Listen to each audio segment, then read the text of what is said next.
mga pots. Since maulan, gagamitin natin itong Crocs na in-order natin sa Shopee. Let's go, Mimi Dong. Matama natin si Mimi. Paalis pala sa ibag yung sisig. Yeah, I would still go for the ADB one. So, ang daming tao. Emong. Kinakabahan ako papasok sa loob ng Starbucks. Naka-short lang tayo, tsaka t-shirt. Malamig.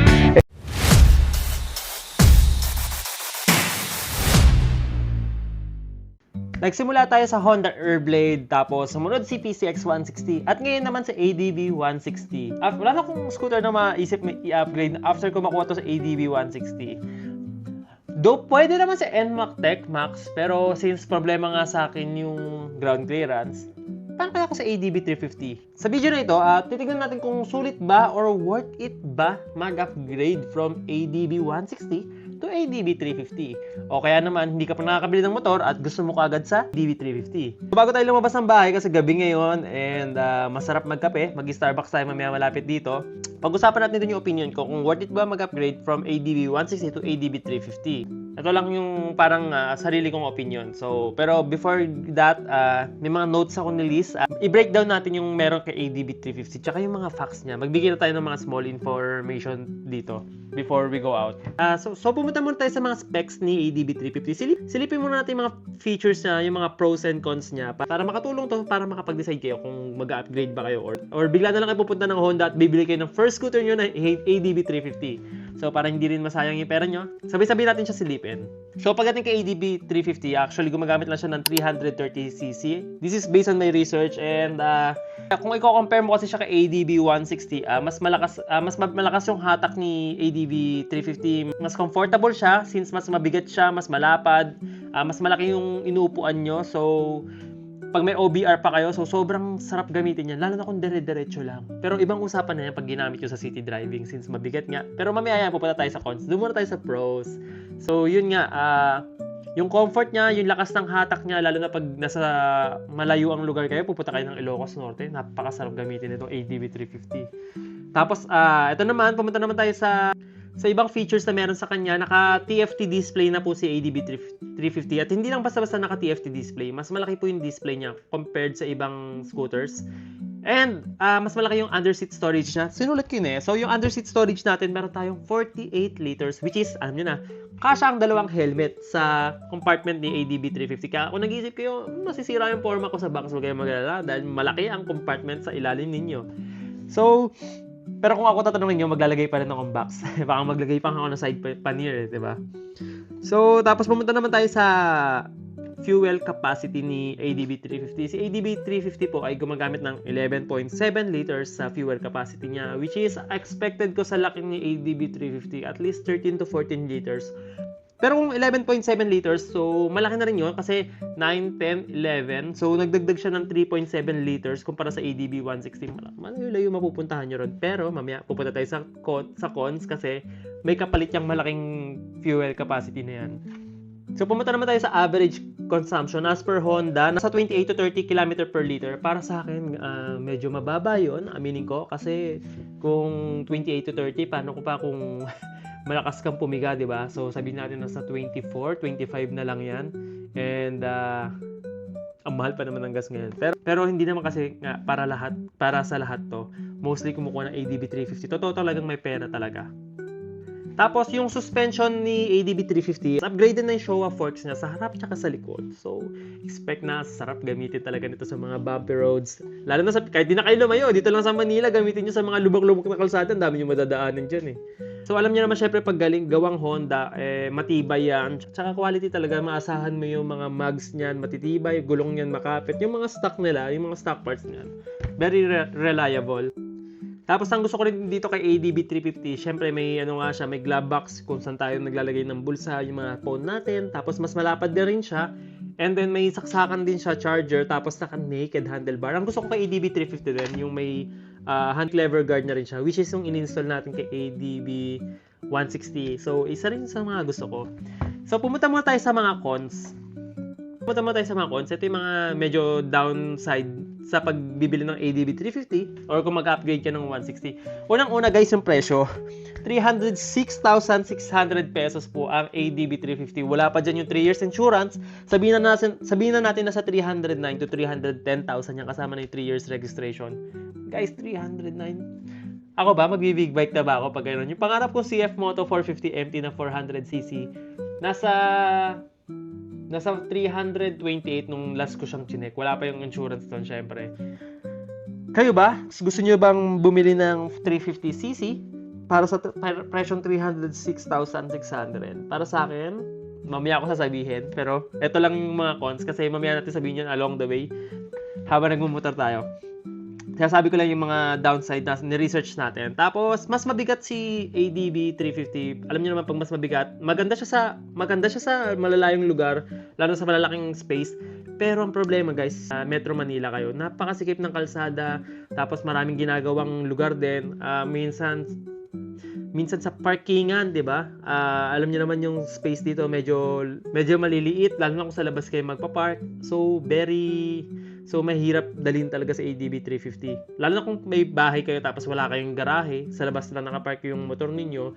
Ang cons pa ron, mamaya mawala, manakaw, 'di ba? Tapos ang mahal pa ng motor nyo na ADB 350, 303,000 biglang mawawala in a blink of an eye. Diba? So kailangan nyo i-consider din yan yung pagiging mabigat niya at pagiging malaki niya. So keep in mind lang din doon. Tapos sa fuel consumption niya, syempre alam naman natin na mas malakas yung fuel consumption. Sabihin natin na sa 28 to 30 km per liter.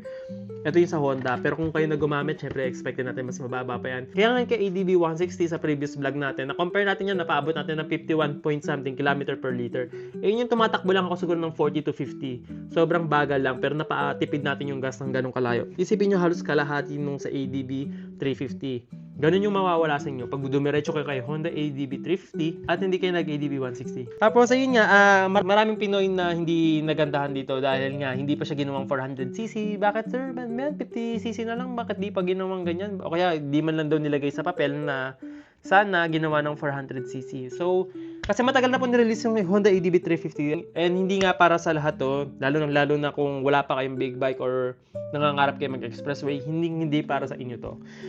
So, ayun naman, nasabi na natin yung mga features niya and let's go to my opinion about this. Kung ako, gusto ko ba mag-upgrade from 160 to Honda ADB 350 kasi sa totoo lang, nag-iisip din ako ng next scooter ko. Wala na akong maisip na next scooter aside from sa TechMax. So, iniisip ko rin ba kung mag-upgrade na ako ng ganitong motor, diba? Para mas malakas yung hatak. Alam niyo naman, mahilig ako mag-long ride, mahilig din ako makit ng mga taas na lugar, katulad sa Baguio, sa Gada. So, yung mga ganitong motor kasi sobrang reliable, sobrang ganda, lalo na may malaking capacity. Sa Gada video ko kung napanood niyo yun, si Jing na naka XMAX 300, sobrang convenient na nag-drive siya. Diba? Laki ng karga niya. So, nakalusot-lusot naman kami sa mga kalsada. So, maganda rin gumamit ng 350cc. Let's go to my opinion kung mag-upgrade ba tayo ng 160cc to 350cc sa Honda ADB. So magbibihis muna ako, magkakapote muna ako. Lalabas muna tayo. So guys, halis na kami ni Mimidong at ito yung kapote. Tignan natin kung ano yung tsura niya. First time ko pala siya itatry. Ito yung buy 5, take 5 na in-order ko sa Shopee. Ilalagay ko ulit sa link. Bibili lang tayo sa may Starbucks, sa may St. Charbel, sa Mindanao Avenue. Mga 7 minutes away lang naman dito yan. Malakas ang ulan sa labas pero since malapit lang naman, tsaka hindi naman baha yung dadaanan namin, mabilis lang. Sama na rin kayo sa amin. Doon natin, along the way natin ituloy yung about sa ADB. Ayan, and since maulan, gagamitin natin tong Crocs na in-order natin sa Shopee.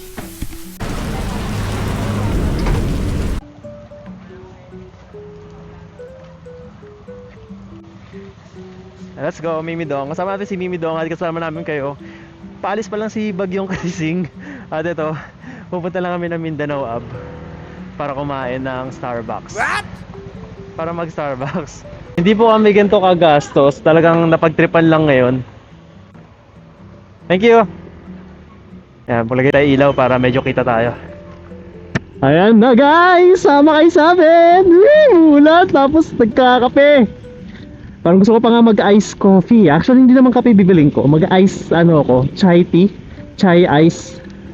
So, going back to the content earlier, in my personal opinion regarding sa mga gusto mag-upgrade sa 350 na galing sa 160, katulad natin, baha.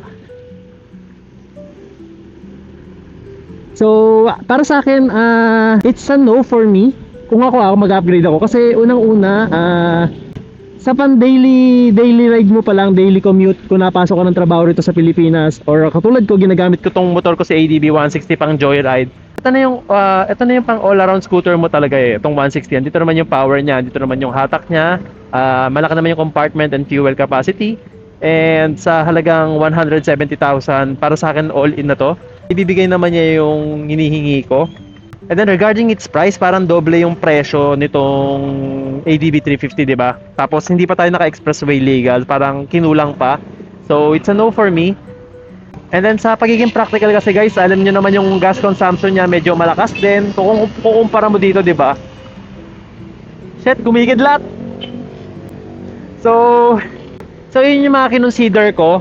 Tapos katulad niyan, kung saan ako minsan nagpa-park, and kung iiwan ko sa labas yung ADV 350 natin, 'di ba? Ang hirap. Kailangan mo talaga ng malaking parking space para doon. Hindi ka basta-basta makakadikit sa mga maliliit na motor. Kung ilalabas mo rin siya sa parkingan katulad sa Robinson Ermita, kailangan mo na doon pumunta sa mga malalaking parkingan na pang sasakyan. Pero ang good side naman sa gusto ko sa ADV 350, since malaki nga siya, yung comfort nandoon, tapos sobrang sarap i-drive dun sa malayuan, malaki yung space, parang andun na lahat eh. Siguro bibili ako ng ADV 350 kung may sobra akong pera, 'di ba? Parang siyang extra motor ko. Pero kung sinasabi niyo na unahin ko siya bilhin kaysa bumili ako ng pang expressway legal, it's a no for me. Talagang unahin ko muna talaga makakuha ng pang expressway legal. Kasi yung ADV 350 para sa akin pang leisure na siya eh. Hindi na siya yung parang for practicality. Karamihan na bumibili ng ADV 350 talaga yung may pera. Tsaka yung gusto talaga, sobrang enthusiast ng Honda or ng XADV or ng ADV. Kasi sobrang ganda naman talaga ng ADV 350 sa itsura niya, sa mga kaya ibigay sa'yo, diba? Lahat naman nandun eh. So in the end of the day, nasa sa'yo naman yan kung ano talaga yung tinitibok ng puso mo, diba? Kung may pera kang budget ka, please go! Bili mo yung ADV 350. Hindi mo kailangan mag-settle sa ADV 160. Una kasi kaya nga ako practical din akong tao. Kaya ako naka ADV 160 aside sa ito pa lang din yung kaya natin right now. Even if I have the means to buy the ADV 350, I will still go for the ADV 160. Kasi kita nyo, nagagamit ko pang trabaho, napapasal ko siya kung saan lugar, diba? Importante yung point A to point B, diba? Ang maganda lang din sa mga 400cc talaga, yun nga, may expressway legal, diba?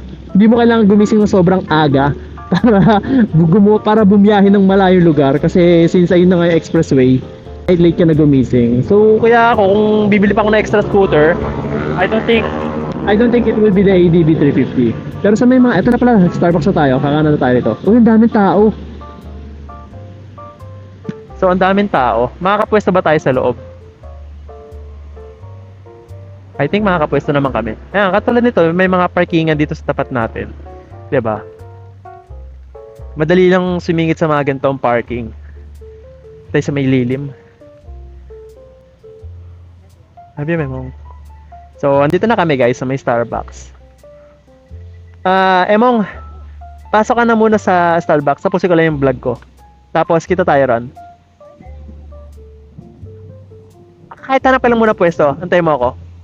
So, hanap lang ng pwesto si Mimidong. Dito na natin tatapusin yung video.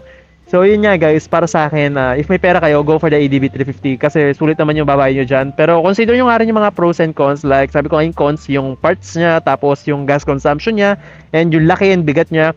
Lalo na kung may kaliitan din yung height nyo, i-consider nyo yun. And pros naman sa kanya kung may sobra kayong pera, it will be a really good bike. Lalo na kung mag-drive kayo ng mga malayuan at may OBR kayo, mahilig kayo mag-camping at mahilig kayo maglalagay sa mga motor nyo. Katulad ko, kailangan ko pa ng box sa likod kasi ako yung tao laging may kargang maraming gamit. So ADV 350 is a good for me. Yun nga lang, hindi siya para sa akin. Aside sa hindi pa natin siya kayang bilhin right now, kahit magkapera man ako, hindi siya para sa akin talaga. Hindi siya para sa akin talaga kasi unahin ko talaga muna yung magkakaroon ako ng pang expressway legal para if ever may kailangan talaga akong puntahan and pagod na ako, kailangan ko mag-expressway, diba? So yun lang. And for now, happy ako and contented dito sa ADV 160. Hindi ko pa alam yung next scooter na i-upgrade natin. Scooter muna, hindi muna ako magbi-big bike. I think there's a chance na baka mag-upgrade si PCX 160. Hindi ko alam kung bibili tayo hindi ko alam kung magte-tech max tayo in the future or what. Pero let's see sa future videos. Kasi gusto ko rin magamit ni tatay ibang motor naman eh. Baka nagsawa na rin kasi siya sa PCX eh, 'di ba? I-upgrade din naman natin yung motor niya. Para may bago rin kayo nakikita sa vlog natin. Kaya actually, hindi naman ako sobrang sentimental na value na lalaki, na tao. Nami-miss ko si PCX 160, yung yung pangalawa nating motor, tsaka si Airblade. Pero sa akin kasi more on na practical na tao talaga ako, 'di ba? Hindi ko sila i-keep kung pwede ko naman sila sa ibang owner na may mag-aalaga sa kanila, tsaka para hindi bumaba yung value din nila, 'di ba? Tsaka kung may motor naman tayong bibiling bago, bakit ko pa tatambak yung ibang motor? Pero na lang kung malaking garahe namin, 'di ba? Tsaka sobra tayong pera. Malamang sa malamang itatabi ko 'yon. So guys, ito na. Nakita niyo naman umaambon. So ito guys, dito na ako magpapaalam. Kinakabahan ako papasok sa loob ng Starbucks, naka-short lang tayo, tsaka t-shirt, malamig. Hey guys, maraming salamat sa pagsama sa content na to at mabilisan lang. Starbucks lang kami ni Mimi Dong. Mag-date lang kami. Bihira kami mag-date ng ganito sa gabi. So yun yan guys, paalam and see you for the next content. Sana nakatulong sa inyo to sa mga guys, sa mga naka ADB 350 dyan or sa mga nagbabalak bumili or sa mga may mga opinion, just comment down below para makatulong sa ibang tao and makita ko rin yung mga comments nyo. Malaking tulong din sa akin yon. Yun yan guys, paalam. Hanggang sa muli!